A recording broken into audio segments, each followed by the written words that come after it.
Part 24 कोलोइडी विलयन बनाने की विधियां। पार्ट 23 में हमने पढ़ा था कोलोइडी विलयन बनाने की विधियों के अंतर्गत परिक्षेपण की विधियां। परिक्षेपण की विधि में हमने क्या पढ़ा था कि भाई जो बड़े आकार के कोलोइडी कण थे, बड़े आकार के जो कण हैं यानी निलंबन के जो कण थे, उन्हें तोड़ करके कोलोइडी आकार के कणों में बदलने की विधियों के बारे में अध्ययन किया था। उसके अंतर्गत दो विधियां पढ़ी थी हमने। एक तो पढ़ी थी यांत्रिक विधि। यांत्रिक विधि में हमने कोलोइडी चक्की का प्रयोग किया था। उसके बाद में दूसरा पढ़ा था हमने विद्युत परिक्षेपण यानी कि ब्रेडिंग आर्क विधि, जो मोस्ट इंपोर्टेंट टॉपिक था हमारा, तो उसके बारे में पढ़ा था। तो परिक्षेपण विधि पढ़ने के बाद में कोलोइडी विलयन बनाने की विधियों के अंतर्गत हमारा नंबर 2 पार्ट आता है संघनन की विधियां।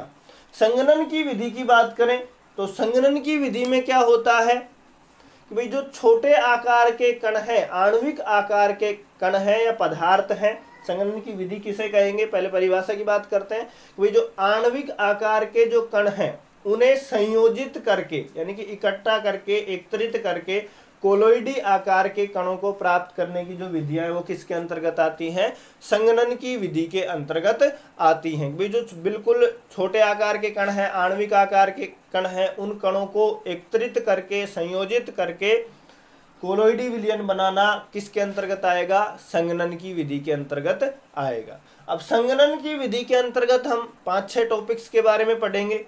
कौन कौन से हैं उनकी अगर हम बात करें तो अपचयन आता है। अपचयन के द्वारा कोलोइडी विलयन किस प्रकार से बनाया जाता है। नंबर 2 पढ़ेंगे इसी के अंतर्गत ऑक्सीकरण। इसी तरीके से नंबर 3 की अगर हम बात करें उभय अपघटन।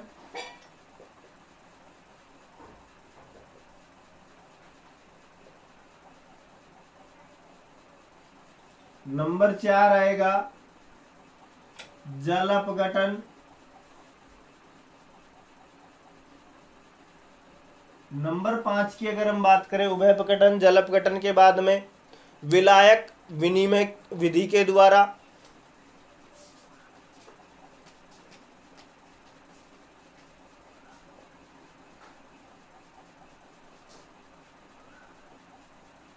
यानी कि जो विलायक हैं उनका विनिमय करके। और नंबर 6 पॉइंट की अगर हम बात करें पदार्थों की वाष्प के संघनन के द्वारा। पदार्थों की वाष्प के संघनन द्वारा।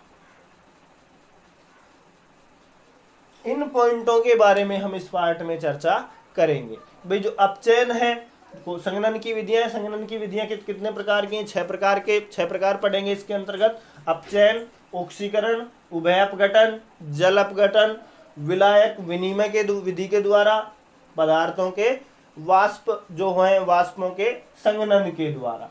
तो सबसे पहले हम बात कर लेते हैं हम अपचयन के द्वारा। अपचयन की विधि की अगर हम बात करें तो इस विधि के द्वारा सोना है, चांदी है, प्लेटिनम है, टिन है आदि प्रकार की जो भारी धातुएं हैं उनके कोलोइडी विलयन इस विधि के द्वारा क्या किए जाते हैं, प्राप्त किए जाते हैं। और इस विधि में जो स्थायी कारक हैं, अपचायक है, अपचायक के रूप में किसका उपयोग किया जाता है, फॉर्मेल्डिहाइड का उपयोग किया जाता है, वह टैनिक अम्ल का उपयोग किया जाता है। ये क्या है, अपचायक है। संघनन की जो विधि है, संघनन की विधि में किस किस प्रकार के कोलोइडी विलयन बनाए जा रहे हैं, सोना है, चांदी है, प्लेटिनम है आदि प्रकार की जो भारी धातुएं हैं उन भारी धातुओं के क्या प्राप्त किए जाते हैं, कोलोइडी विलयन प्राप्त किए जाते हैं, कोलोइडी सॉल्यूशन प्राप्त किए जाते हैं। किसके द्वारा, अपचयन के द्वारा। और अपचयन की इस विधि में जो अपचायक है, अपचायक कौन कौन से उपयोग में ले रहे हैं, फॉर्मेल्डिहाइड उपयोग में ले रहे हैं और टैनिक अम्लों का क्या किया जाता है, उपयोग किया जाता है अपचायक के रूप में।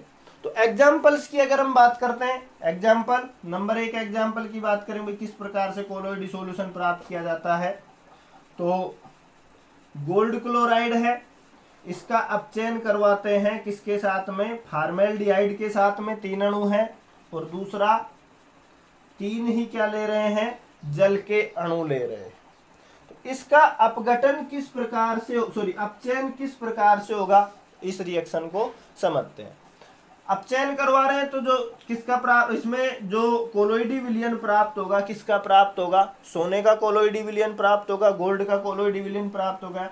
तो इस रिएक्शन में देखें गोल्ड के कितने अणु हैं, 2 गोल्ड के अणु हैं, तो 2 गोल्ड के अणु तो किसके रूप में प्राप्त हो जाएंगे, कोलोइड के रूप में प्राप्त हो जाएंगे। ये कोलोइड के रूप में प्राप्त हो गया। अब बचा क्या हमारे पास में, क्लोराइड की बात करें तो क्लोराइड 6 है यहाँ पे। अब क्लोराइड, हाइड्रोजन की बात करें, हाइड्रोजन इसमें कितने हैं, यहां से अगर हम बात करें 6 हाइड्रोजन है, 6 हाइड्रोजन और 6 ही क्लोराइड मिलकर के किसका निर्माण करेंगे, 6HCl का निर्माण करेंगे। ये हो गया। अब 3 ऑक्सीजन है, 3 ऑक्सीजन इसमें जोड़ दो, किसमें बदल जाएगा, ये फॉर्मिक अम्ल में बदल जाएगा, प्लस 3HCOOH, ये क्या बन गया, फॉर्मिक अम्ल, जो किसमें पाया जाता है, लाल चींटियों में पाया जाता है। ये क्या था हमारे पास में, फॉर्मेल्डिहाइड, किसके रूप में उपयोग में ले रहे हैं, अपचायक के रूप में उपयोग ले रहे हैं। पहली रिएक्शन समझ में आ गई होगी। दूसरे एग्जाम्पल की बात करें, नंबर 2 एग्जाम्पल आता है हमारे, दूसरे एग्जाम्पल की अगर हम बात करें तो दूसरा एग्जाम्पल जो आता है हमारे पास में, क्लोरोओरिक अम्ल 2HAuCl4, इसका क्या नाम है, क्लोरोओरिक अम्ल।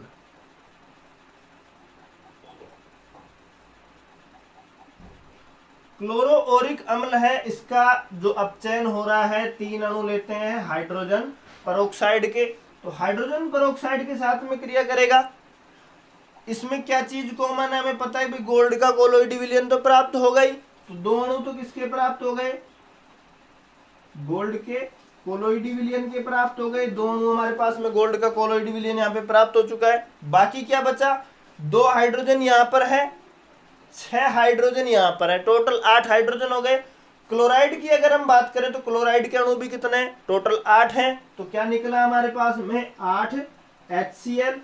उसके बाद में ऑक्सीजन, 6 ऑक्सीजन बचे हैं हमारे पास में, तो 3 O2। ये हो गया हमारे पास में क्लोरोओरिक अम्ल के द्वारा किसका कोलोइडी विलयन प्राप्त हुआ, सोने का कोलोइडी विलयन प्राप्त हुआ, गोल्ड का कोलोइडी विलयन प्राप्त हुआ। वीडियो में किसी भी प्रकार की समस्या है तो आप वीडियो को रिवर्स करके देख सकते हैं। कोई सा टॉपिक यदि समझ में नहीं आ रहा है तो कमेंट करके बता सकते हैं। उसके बाद में नंबर 3 एग्जाम्पल की अगर हम बात करें, प्लेटिनम क्लोराइड है, प्लेटिनम क्लोराइड का क्या करवाते हैं, फॉर्मेल्डिहाइड के साथ में अपचयन करवाते हैं, तो PtCl2 प्लस में HCHO और एक जल का अणु लेते हैं H2। इसका जो अपचयन होगा, अपचयन की विधि की बात करें, कोलोइडी विलयन किसका प्राप्त होगा, प्लेटिनम धातु है, भारी धातु है, उन्हीं का कोलोइडी विलयन प्राप्त करें। तो रिएक्शन में देख लिया हमने कि प्लेटिनम है तो प्लेटिनम का कोलोइडी विलयन प्राप्त होगा। तो क्या प्राप्त हुआ हमें, प्लेटिनम कौन सी अवस्था में, कोलोइडी अवस्था में प्राप्त हुआ।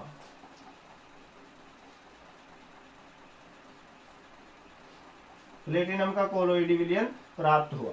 बाकी क्या बचा, क्लोराइड कितने हैं, 2 क्लोराइड हैं। हाइड्रोजन की बात करें, 2 हाइड्रोजन इसको दे देंगे तो क्या बन गया, 2HCl। अब बाकी क्या बचा हमारे पास में, जैसे मान लो 2 हाइड्रोजन यहां से रिमूव कर दिए, तो 1 ऑक्सीजन और बचा, 1 ऑक्सीजन और दे दो इसको, क्या बन गया, HCOOH, क्या बना है, फॉर्मिक अम्ल प्राप्त हो गया।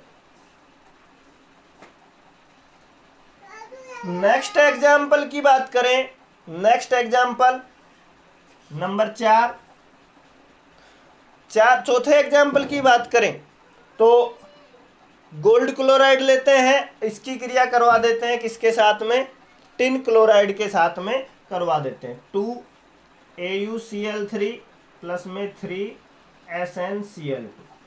जलीय माध्यम में क्या करवा रहे हैं, इसका अपचयन करवा रहे हैं। जलीय माध्यम में क्या करवा रहे हैं, इसका अपचयन करवाएंगे। हमें पता है कि भाई जो गोल्ड है, गोल्ड का क्लोराइड जो सोल है वो तो प्राप्त होगा ही, 2Au कोलोइड। उसके बाद में बाकी क्या बचा हमारे पास में, Cl यहाँ पे कितने 6Cl हैं। इसमें Cl को Cl में जोड़ करके व्यवस्थित करके लिखना है अपने को। तो लिखो इसको, 3Sn है, 3Sn। Cl कितने हो गए टोटल, 6 यहाँ पर 6 यहाँ पे, 12 हो गए। तो कितने लगा दें, 4 लगा दें। तो ये है हमारे पास में अपचयन की विधियां। एक और एग्जाम्पल की बात करें, लास्ट एग्जाम्पल आता है हमारे पास में, 5वां एग्जाम्पल। सिल्वर क्लोराइड है, इसका यानी कि चांदी का जो कोलोइडी विलयन है, चांदी का कोलोइडी विलयन प्राप्त करने के लिए क्या डाला जाता है, टैनिक अम्ल डाला जाता है। और टैनिक अम्ल डालने पर ये किसका कोलोइडी विलयन प्राप्त होता है, चांदी का कोलोइडी विलयन प्राप्त होता है। तो कितने एग्जाम्पल पढ़े टोटल हमने, 5 एग्जाम्पल पढ़े हैं। 5 एग्जाम्पलों की बात करें अपचयन के अंतर्गत, पांचों समझ में आए होंगे। किसी भी पार्ट में समस्या हो किसी भी एग्जाम्पल में तो कमेंट करके आप बता सकते हैं कि भाई ये रिएक्शन है हमें समझ में नहीं आई। उसके बाद में इसमें नोट करने वाली बात क्या है, वीडियो को पॉज करके इन रिएक्शनों को नोट कर सकते हैं। इंपॉर्टेंट बात करें इस अपचयन के अंतर्गत अक्सर पूछा जाता है, एक आता है सवाल कोशियस पर्पल का। तो पहले इसको नोट कीजिए वीडियो को, उसके बाद में इंपॉर्टेंट बात करते हैं। चलिए,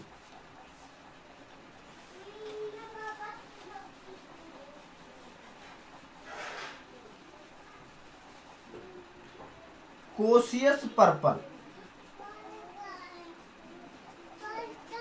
कोशियस पर्पल की अगर हम बात करें, सोने का जो कोलोइडी विलयन होता है वो कैसा होता है, बैंगनी कलर का होता है।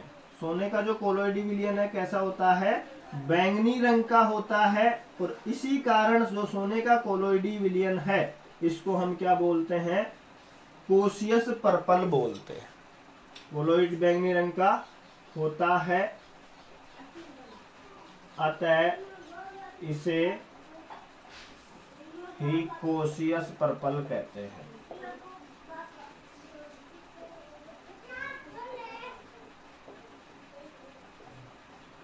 दूसरे पॉइंट की अगर हम बात करें, चांदी का जो कोलोइडी विलयन है उसको स्थायित्व प्रदान करने के लिए, चांदी का जो कोलोइडी विलयन है उसको स्थायित्व प्रदान करने के लिए जिलेटिन या फिर अंडे की जर्दी यानी अंडे का जो चूरा होता है उसका उपयोग किया जाता है।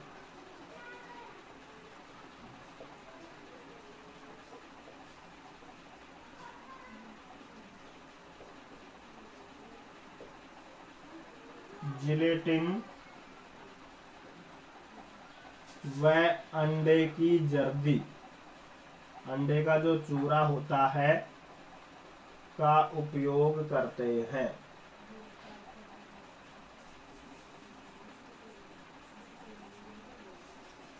तो ये था हमारे पास में अपचयन।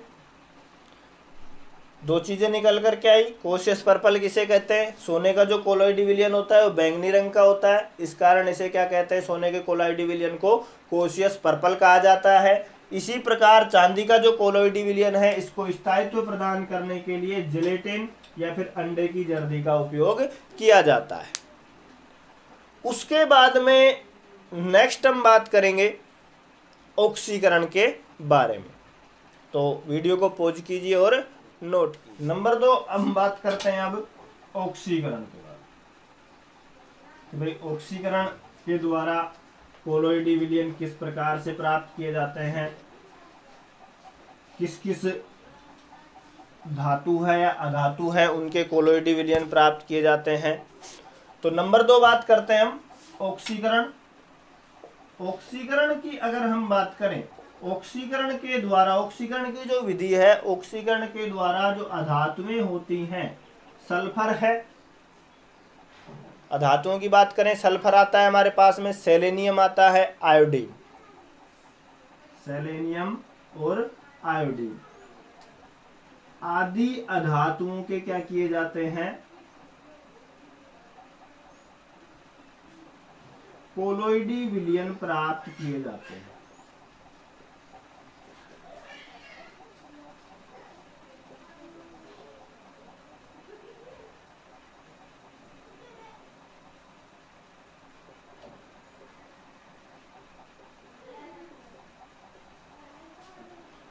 ऑक्सीकरण के द्वारा सल्फर,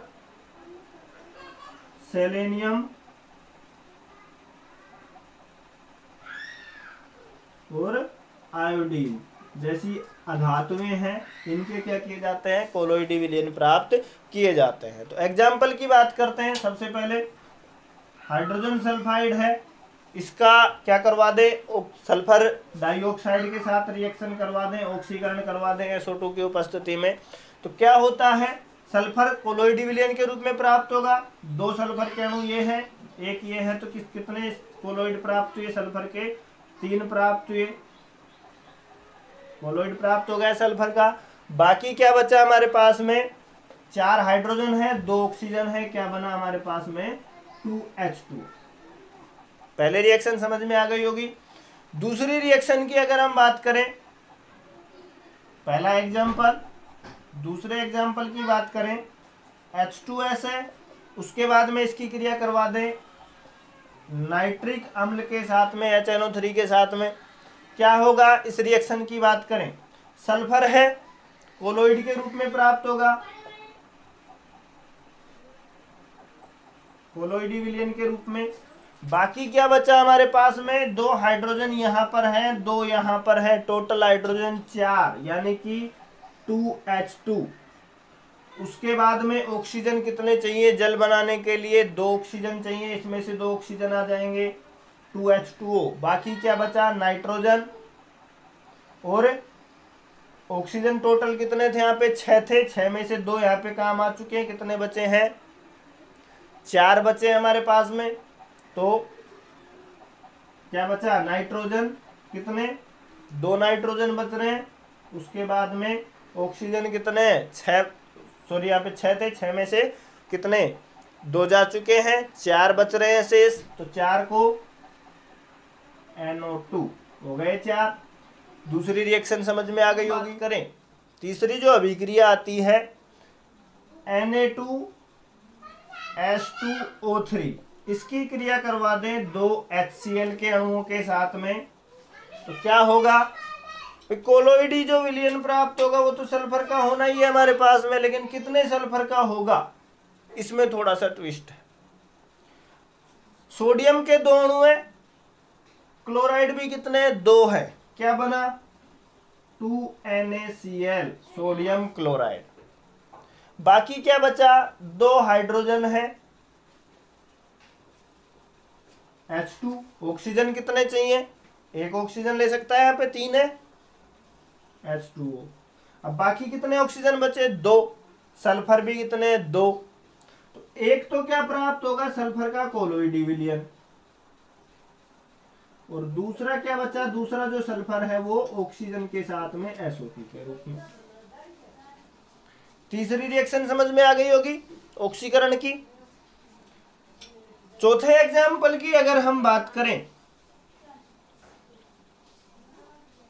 आयोडीन है, HI, हाइड्रोजन आयोडाइड, इसकी क्रिया करवा दें किसके साथ में, HiO3 के साथ में, ऑक्सीकरण करवा दें, क्या होगा, 5 आयोडीन तो यहाँ पे हैं, एक और जुड़ जाएगा, 6 आयोडीन यानी कि 3I2, किसके रूप में, कोलोइड के रूप में। बाकी क्या बचा हमारे पास में, 5 हाइड्रोजन रेख, 6 हाइड्रोजन यानी कि 3H2, ऑक्सीजन भी कितने, 3 है, जल के अणु बन गए 3। चौथे एग्जाम्पल की बात करते हैं। सॉरी 5वें की, सेलेनियम का जो कोलोइडी विलयन है किस प्रकार से बनता है, ऑक्सीजन से क्रिया करवा देंगे, क्या होगा भाई 2 ऑक्सीजन है 4 हाइड्रोजन है, क्या बना 2H2O। उसके बाद में जो सेलेनियम है इसका क्या प्राप्त हो गया, कोलोइड प्राप्त हो गया। तो ऑक्सीकरण के द्वारा इस प्रकार से कोलोइडी विलयनों का निर्माण किया जाता है। तो ऑक्सीकरण की विधि समझ में आई होगी कि ऑक्सीकरण के द्वारा किस प्रकार से कोलोइडी विलयन बनाया जाता है। उसके बाद में नेक्स्ट बात करेंगे हम उभय अपघटन के बारे में। तो वीडियो को पॉज कीजिए और नोट कीजिए, और यदि चैनल पे नए हैं तो चैनल को सब्सक्राइब करें। पास में वीडियो उभय अपघटन, उभय अपघटन की अगर हम बात करें तो उभय अपघटन में जो अविलेय लवण होते हैं, जो घुलनशील नहीं होते हैं, उन प्रकार के लवणों का कोलोइडी विलयन प्राप्त किया जाता है। तो उभय अपघटन में किस प्रकार का कोलोइडी विलयन प्राप्त किया जाता है, अविलेय लवणों का,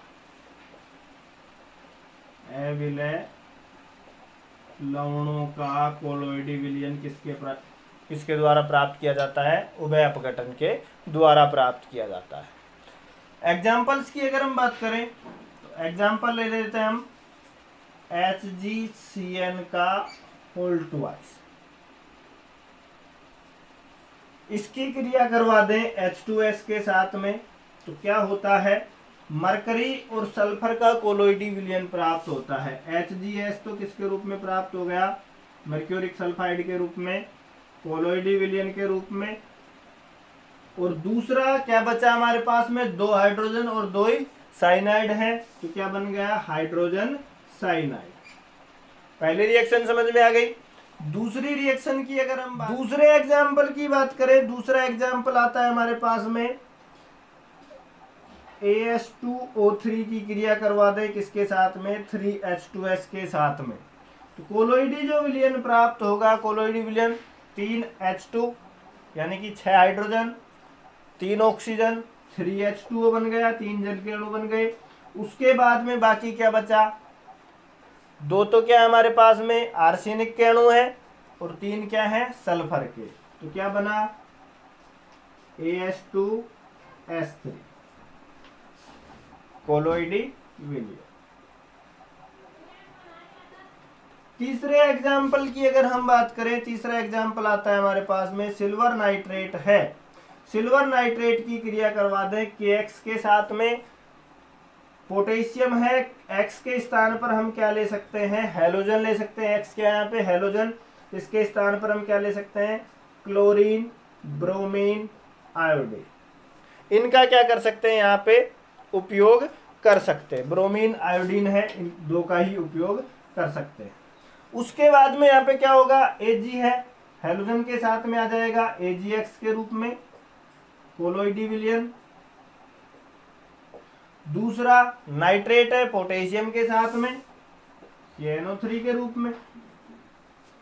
तीसरा एग्जाम्पल समझ में आ गया। चौथे एग्जाम्पल की बात करें, कैडमियम ऑक्साइड है, इसकी क्रिया करवा दें H2S के साथ में, तो हाइड्रोजन और ऑक्सीजन क्रिया करके किस में बदल जाएंगे, जल में। और बाकी क्या बचा हमारे पास में, कैडमियम सल्फाइड CdS, किस रूप में, कोलोइडी अवस्था के रूप में, कोलोइड के रूप में। तो उभय अपघटन समझ में आया होगा। उभय अपघटन की बात करें, अविलेय लवणों के कोलोइडी विलयन बनाने के काम में आता है। उसके बाद में नेक्स्ट बात करेंगे हम जल अपघटन के द्वारा। तो वीडियो को पॉज कीजिए और नोट कीजिए। नंबर 4 आता है हमारे पास में जल अपघटन। जल अपघटन की अगर हम बात करें तो एल्युमिनियम आता है, आयरन आता है, इसी तरीके से क्रोमियम आता है। इनके जो हाइड्रोक्साइड है, इनके कोलोइडी विलयन कौन सी विधि के द्वारा प्राप्त किए जाते हैं, जल अपघटन के द्वारा प्राप्त किए जाते हैं। एल्युमिनियम, आयरन और क्रोमियम, इनके हाइड्रोक्साइड हैं, इन हाइड्रोक्साइडों का जो कोलोइडी विलयन है वो किस प्रकार से किस विधि के द्वारा प्राप्त किया जाता है? जल अपघटन के द्वारा प्राप्त किया जाता है। एग्जाम्पल के तौर पर यदि ले लें हम FeCl3 ले लें, इसका अपघटन करवा दें तीन जल के अणुओं के साथ में, जल रिएक्शन किस तरीके से करता है? HOH के रूप में। आयरन है ये तो किसके रूप में? कोलोइडी विलयन के रूप में निकल जाएगा, कोलोइड के रूप में। बाकी क्या बचा हमारे पास में? आयरन है, यहाँ से OH से क्रिया करके 3 OH के साथ क्रिया करके किसके रूप में बदल जाएगा? फेरिक हाइड्रोक्साइड के रूप में कोलोइड अवस्था में प्राप्त हो जाएगा। उसके बाद में 3 हाइड्रोजन और 3 Cl किसके रूप में? 3HCl के रूप में हमें प्राप्त हो जाएंगे। तो इस प्रकार से जो एल्युमिनियम, यहाँ पे एल्युमिनियम होगा तो एल्युमिनियम, आयरन है तो आयरन, क्रोमियम होगा तो क्रोमियम, इस तरीके से इनके हाइड्रोक्साइडों के कोलोइडी विलयन प्राप्त किए जाते हैं। नंबर 5 अगर हम बात करें विलायक विनिमय विधि द्वारा, विलायक विनिमय विधि द्वारा की अगर हम बात करें, विलायक है कोई भी किसी भी प्रकार के विलायक हैं, उन विलायकों के विनिमय के द्वारा किस प्रकार से कोलोइडी विलयन प्राप्त किए जाते हैं, तो उसकी अगर हम बात करें तो गंधक है जिसको सल्फर बोलते हैं, सल्फर, फास्फोरस और रेजिन है। ये जो पदार्थ हैं जल में तो कम विलय होते हैं और अल्कोहल में क्या होते हैं? अधिक मात्रा में विलय होते हैं। फास्फोरस, सल्फर और रेजिन जल में कम घुलनशील होंगे लेकिन अल्कोहल में क्या होते हैं? अधिक मात्रा में घुलनशील होते हैं। इनके अल्कोहलिक विलयन में हम क्या कर दें? किनके अल्कोहलिक विलयन में? सल्फर है, फास्फोरस है और रेजिन है। इनका अल्कोहलिक जो विलयन है, इन अल्कोहलिक विलयन में यदि हम जल मिला देते हैं तो इनके आधिक्य में क्या प्राप्त होता है? जलीय कोलोइड प्राप्त होते हैं, यानी कि इनका कोलोइडी विलयन प्राप्त होता है। अल्कोहल के विलयन में इनकी अगर हम बात करें तो कण कैसे होते हैं? बहुत ही सूक्ष्म होते हैं, लेकिन अल्कोहलिक विलयन में जैसे ही जल मिला देते हैं तो इनके कण कोलोइडी आकार के हो जाते हैं और इस प्रकार से विलायक विनिमय विधि के द्वारा सल्फर, फास्फोरस और रेजिन के कोलोइडी विलयन प्राप्त किए जाते हैं। क्या पढ़ा हमने? सल्फर है, फास्फोरस है, रेजिन है, जल में कम घुलनशील होते हैं, अल्कोहल में ज्यादा घुलनशील होते हैं। जल में क्या होता है? अल्कोहल में इनका जो कोलोइडी, इनका जो विलयन होता है, कणों का जो आकार होता है जल में सूक्ष्म होता है। अब जैसे ही अल्कोहल में घुले हुए हैं, इसमें हमने जल डाल दिया तो कण किस आकार के हो जाते हैं? कोलोइडी आकार के हो जाते हैं, यानी कि कण आपस में जुड़ करके संयोजित होकर के कोलोइडी आकार के हो जाते हैं। इस प्रकार से इनके कोलोइडी विलयन प्राप्त किए जाते हैं। नंबर 6 आता है हमारे पास में पदार्थों की वाष्प का द्रव में संघनन द्वारा। एक पदार्थ है, उनकी जो वाष्प है उनको द्रव में किस प्रकार से बदल करके कोलोइडी विलयन प्राप्त किया जाता है।